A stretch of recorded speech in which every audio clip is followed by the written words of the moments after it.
These are 3 true stories from people who were home alone when they realised they weren't.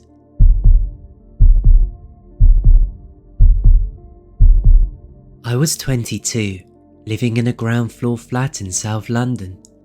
A converted Victorian terrace, ground floor 1 flat, upstairs another. My flatmate Chris was in Cardiff for the week, so I had the place to myself. Wednesday night, I stayed up late. Went to bed about 1:30. I don't know what time the pounding started. I know what time I looked at my phone, 4:07 AM. But the noise had already been going a while.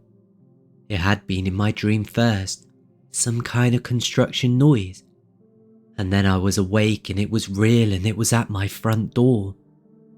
Not knocking, pounding. The side of someone's fist hitting the door so hard the frame was rattling. I could feel it through the floor. I sat up. My bedroom was at the back, maybe 20 feet from the front door. Every light was off.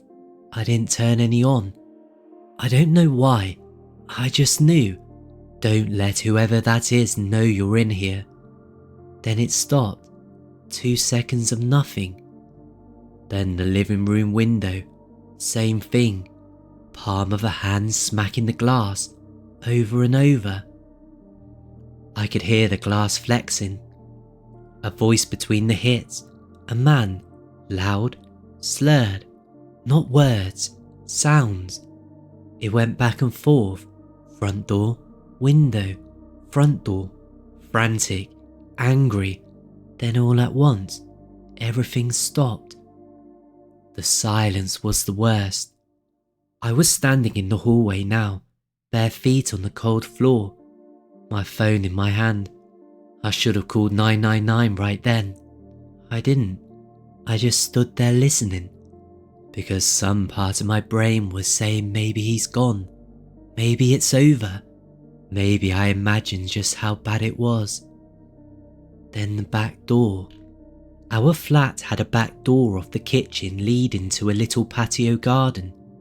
To get there from outside you'll have to find the side gate, go down a narrow alley between the terraces, through the garden. It wasn't obvious, you'd have to go looking for it. The handle turned, slowly, not a bang, not a rattle. Someone gripping it and rotating it all the way down, carefully, to see if it would open. It held, locked. A pause, 3 seconds maybe. Again, slower, the handle going down, then pressure against the door, a gentle push, testing, then release. Then there was nothing for maybe 10 seconds. I was standing in the kitchen doorway, 5 feet from the back door, in the dark. I could see the door, the frosted glass panel in the upper half, and through it, just a shape, a dark mass, the outline of a person's head and shoulders, right there on the other side of the glass, not moving. He was looking at the door, deciding. Then I heard a new sound, a thin, metallic scraping, precise, something slim being inserted into the lock mechanism, not forcing it, feeling around inside it, the way you'd do if you knew what you were doing and you weren't in a rush. I called 999, I went to the bathroom, no windows, and I whispered the address. The dispatcher asked what was happening. I said someone's trying to get into my flat through the back door. She said a unit was on its way. I asked how long. She said estimated response was 8 to 12 minutes. I want you to understand what 8 to 12 minute means when you're standing in the dark, listening to someone work on your lock. It means you hear every sound, the tiny scratch of metal on metal, the pause where he'd adjust whatever tool he's using, the creak of his weight shifting on the patio slab. At one point I heard him breathe, a slow exhale through his nose. He was that close. The door, maybe an inch and a half of wooden glass, and on the other side of it, a man breathing calmly while he worked. The dispatcher kept asking me questions. Are you somewhere safe? Is there anyone else in the property? I couldn't answer properly because I was trying not to make any noise. I was pressing the phone to my ear so hard my hand was cramping. About 4 minutes in, he stopped working on the lock. I heard a soft tap on the glass panel. One tap, with a fingernail or a knuckle. Quiet, deliberate. Then his voice, right against the glass, low, not slurred anymore, clear. He said something. I couldn't make out the words, it wasn't loud enough.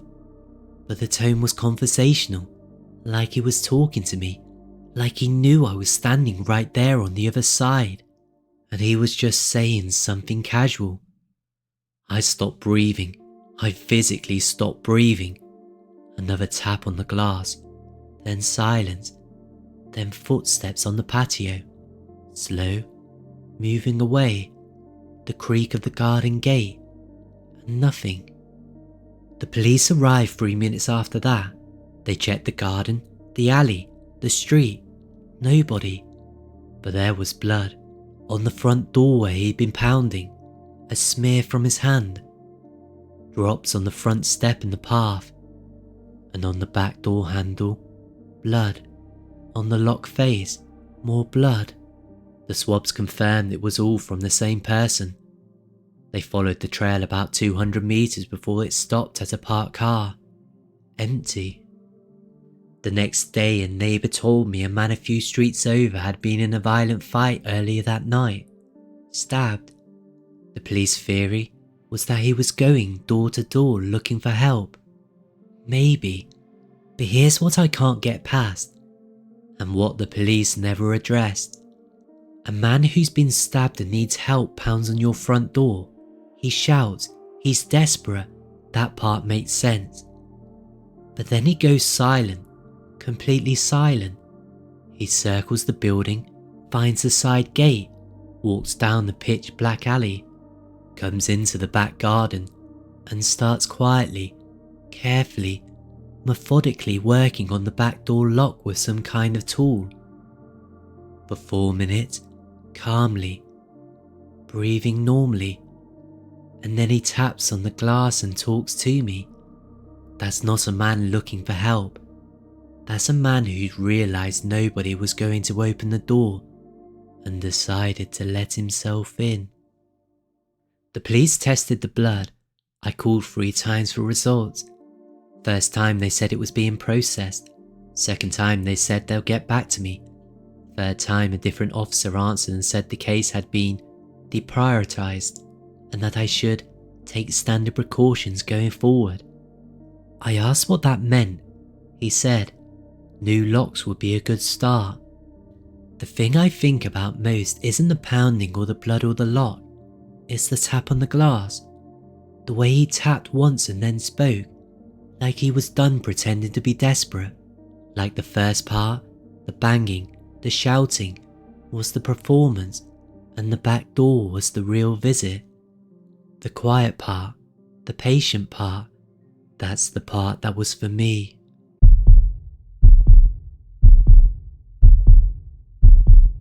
I was 26, living alone in a 1-bed flat outside of Birmingham.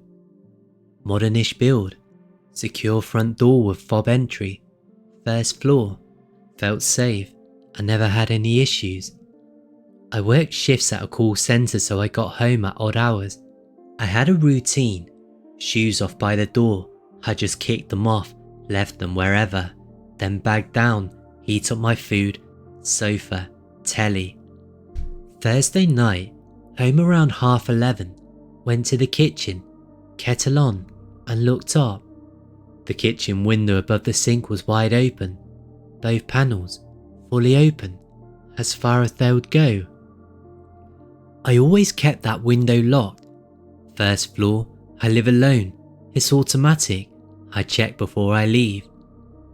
I closed it, locked it, and I checked every room. Nothing missing, nothing disturbed, Told myself I'd forgotten. Sunday night, midnight, home from a late shift, the kitchen window wide open again. I hadn't opened it, I was certain this time. I'd been checking it every morning since Thursday. It was locked when I left. I stood in the kitchen for a long time just looking at it. Then I checked the flat. Empty, but the bathroom light was on. I don't leave lights on. I went back to the front door to double check I locked it behind me, and that's when I looked down at my shoes. I'd kicked them off when I came in, I always do. They land at random angles, one over here, one over there, that's how I am. But they were paired together, neatly, side by side, both facing the same direction, tucked against the wall. Someone had picked up my shoes and placed them together. I stood there staring at them, and the feeling I had wasn't exactly fear. It was more like the floor had dropped out of something, like finding out a wall in your house is fake and behind it is a room you didn't know existed. Something had been happening in my flat and I hadn't known. I called my friend Laura.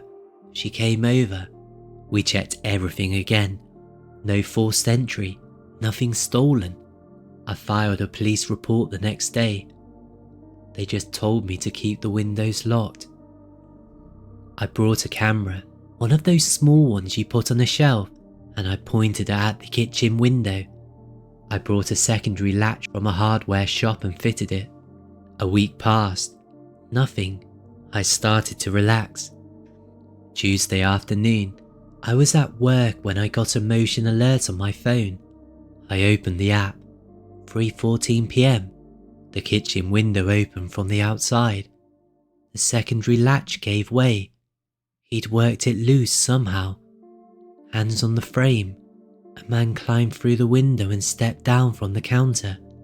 Dark clothes, hoodie, hood up, average build.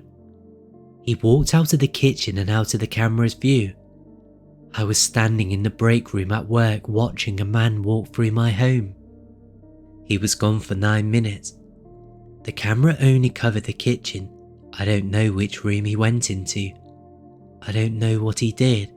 I don't know if he opened my drawers or went through my wardrobe or lay on my bed or sat on the sofa. I don't know what he looked at or what he touched.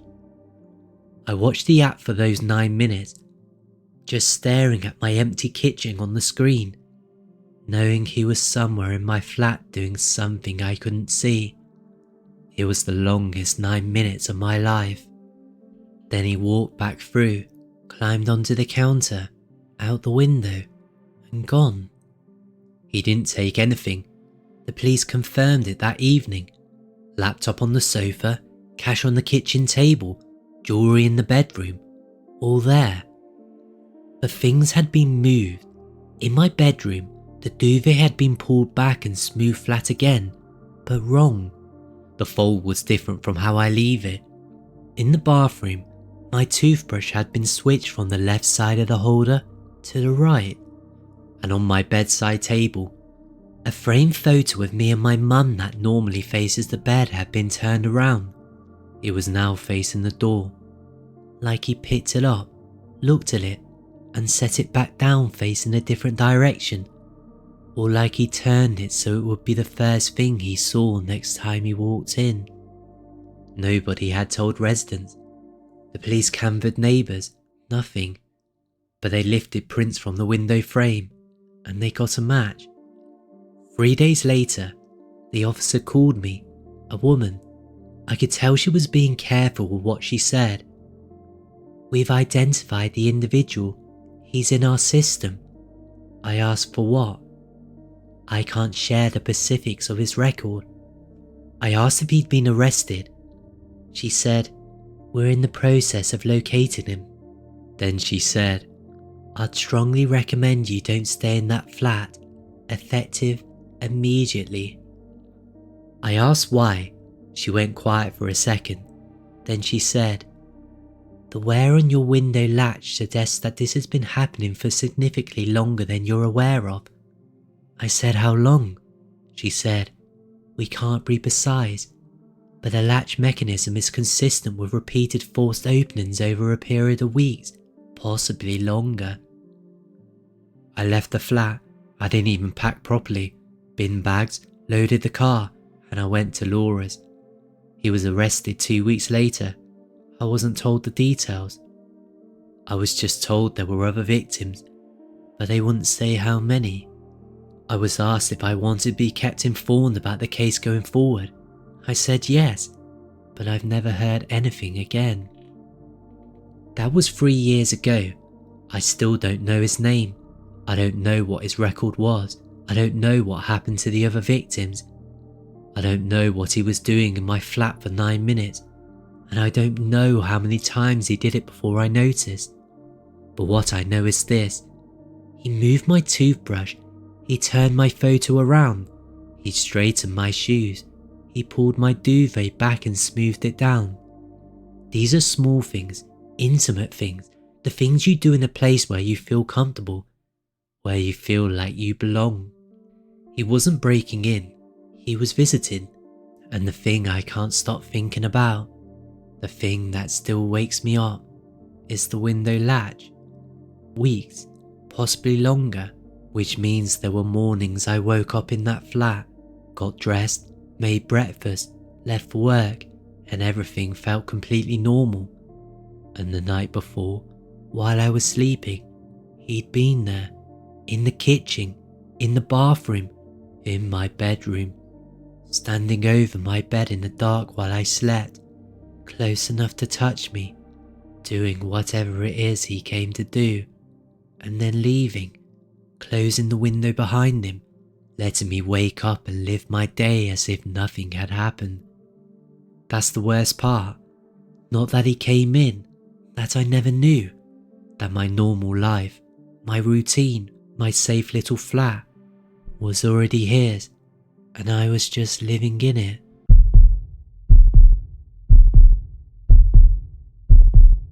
I was 17. My parents went to stay with my aunt up near the Lake District for the weekend. I said I'd stay home, coursework, wanted the house to myself. You know how it is at that age. We lived semi-rural in Lincolnshire.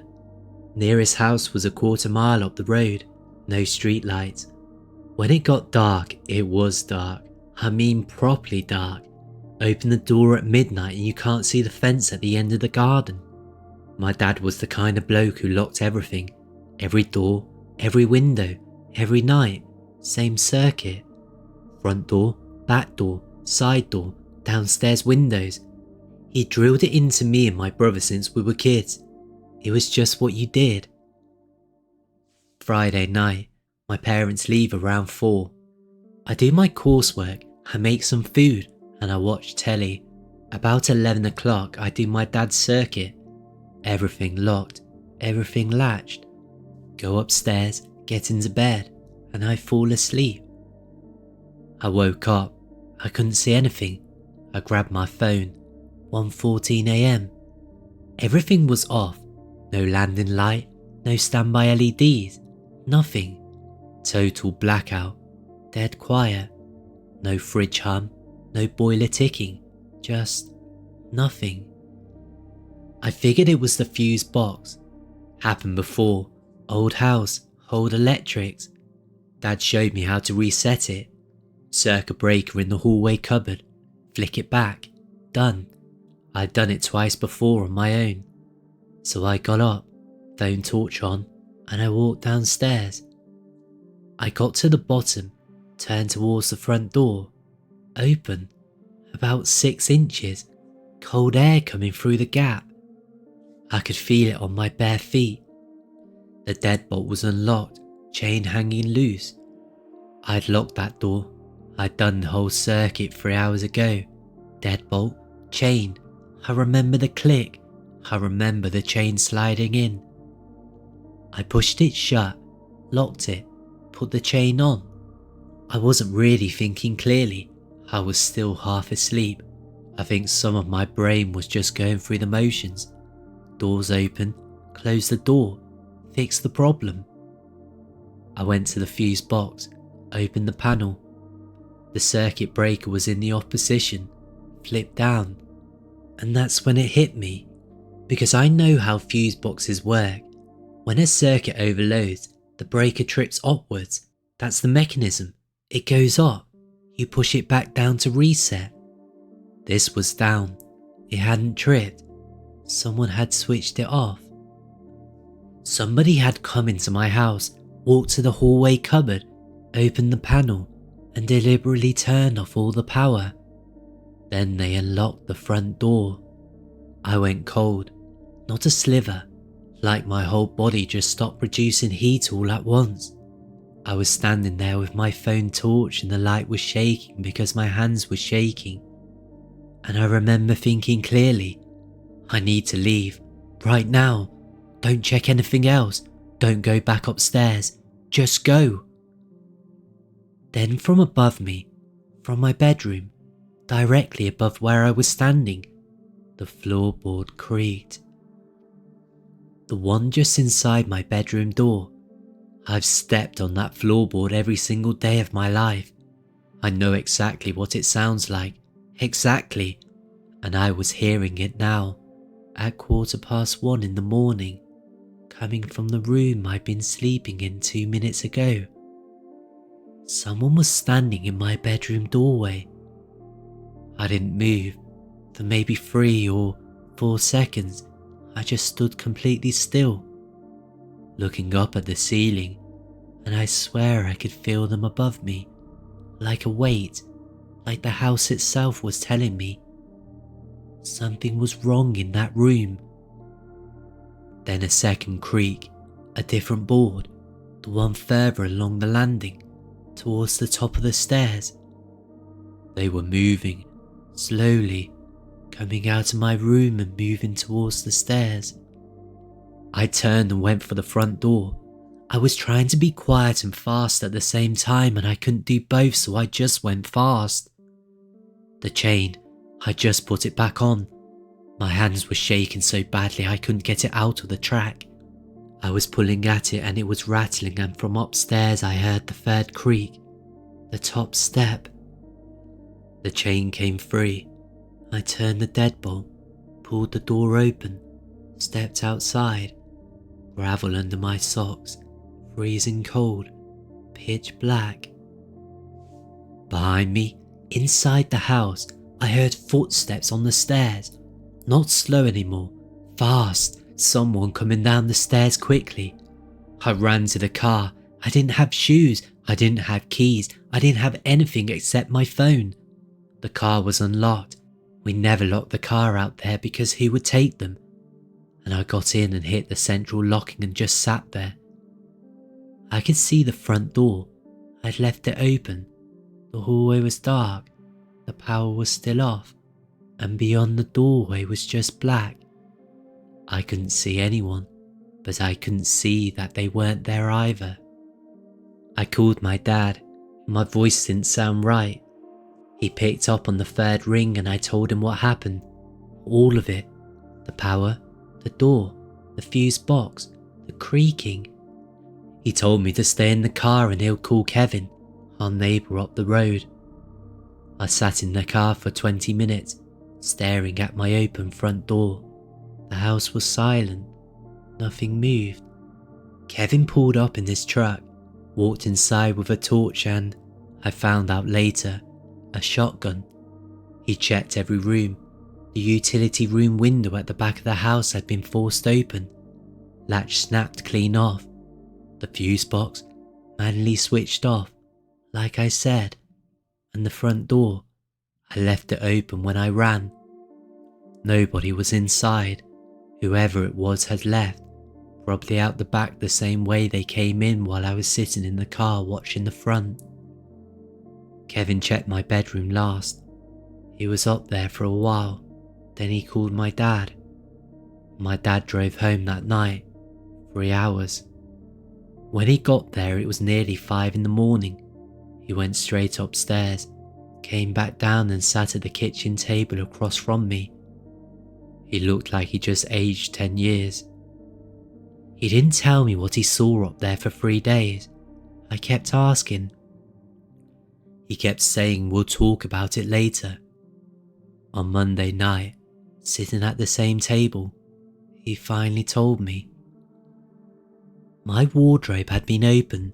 Some of my clothes, a shirt, jeans, socks, a pair of trainers, had been taken off the hangers and shelves and laid out on my bed, flat, arranged. Like you'll lay out an outfit the night before, shirt at the top, jeans below, socks at the bottom, trainers on the floor by the bed. Neat, careful. And on my pillow, next to where my head would have been, there was a photograph, a polaroid, of me, asleep. Taken through my bedroom window, from outside, at night. My curtains were open in the photo. I always slept with them closed. Always. He'd been coming to my house for weeks, maybe longer. Coming to my window at night, opening my curtains, taking photographs, watching me sleep, and then closing the curtains again and leaving. I guess he used the moonlight so he could see my face in the photo.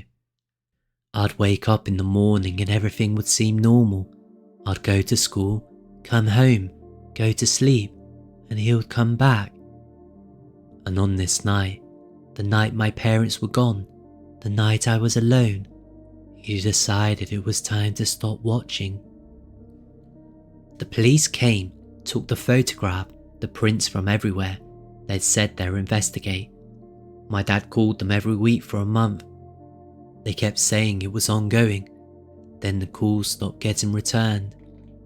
About 6 weeks later, my dad heard through someone, I don't know who, he wouldn't say, that a man had been arrested in a village about 8 miles from ours. Similar thing, a teenage boy's bedroom, power cut, clothes laid out. The details were close enough that I had to be connected. I was never contacted by the police again. I was never asked to identify anyone. I was never asked to testify. Whatever happened with the case, it happened without me. I asked my dad once, just once, what else the police told him, what they said about the man, who he was, what he'd done before. My dad looked at me and said, "You got out. That's what matters." I said, "What would have happened if I didn't get out?" He didn't answer. He got up from the table and left the room. He never brought it up again. I didn't sleep alone in that house again. When I went to uni 2 years later, I slept with the light on. I'm 23 now, and some nights I still wake up around 1 in the morning and just lay there, completely still, listening. Because here's what I keep coming back to. He killed the power to get me to go downstairs.